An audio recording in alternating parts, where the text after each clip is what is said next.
पक्षपाती भारत वर्षर संविधान को जेपरी भाव में लुंठन करुच्ची हत्या करुच्ची दलाल साजिकी भारत वर्ष को आज बिकिया चाहूँगी तार जवाब आगामी दिन निर्वाचन में पंचायत निर्वाचन में दिज्व मात्र सन्देह ना आज स्वास्थ्य ना शिक्षा ना जो अवस्था चली इलेक्ट्रोल बॉन्ड मार भारत को लुटी भारत दलाल साची आज आज जो स्थान कहते विश्वगुरु होती विश्वगुरु का मुखाजी गुजरात खोली जाइए गुजरात पोल भूषी पड़ुची सब देखाई ईवीएम चोरी कर साधारण लोगों को भोट लुट करे जहाँ करते हरियाणा करते जहाँ करते महाराष्ट्र करते आज प्रमाण होगा जाऊँगी आगामी दिन में जो बिहार जो निर्वाचन हम ए निर्वाचन मध्य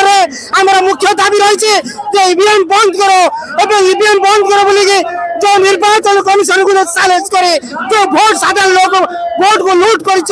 आगामी दिन में जवाब दिया आज प्रत्येक जिलापाल जरिया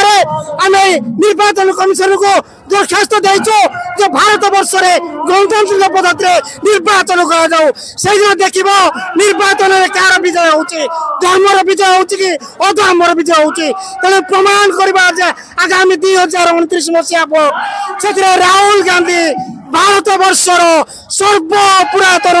नेता भाव जययुक्त हे मात्र सन्देह ना खटिखिया तीन दुखी दरिद्र अवहेलित निष्पेषित जो लोक मान आज लांछना दि जाऊँगी जाति ना धर्म ना जो विवाद सृष्टि कराऊँगी आपण जानते नरेंद्र मोदी दाई चारिटा हिंदू मुसलमान जाति जाति एक को काटिदेव तेना कौन बीजेपी कर्मी सक्सेस ना से निर्वाचन को बैतरणी पार चेष्टा कर आपण जिते कुंभीर कांदले भी जिते मिछ कथा कहले भी लोक बुझी सारे आगामी दिन पंचायत निर्वाचन में तुमको उड़ी उपाड़ी फपाई देवे आ जो तुम जो मोहन माझी जो कंडे साजी ओडार खणी खादान पानी पवन को लुट कर चाहिए तो आगामी दिन जवाब दिया मात्र सन्देह ना जय कांग्रेस।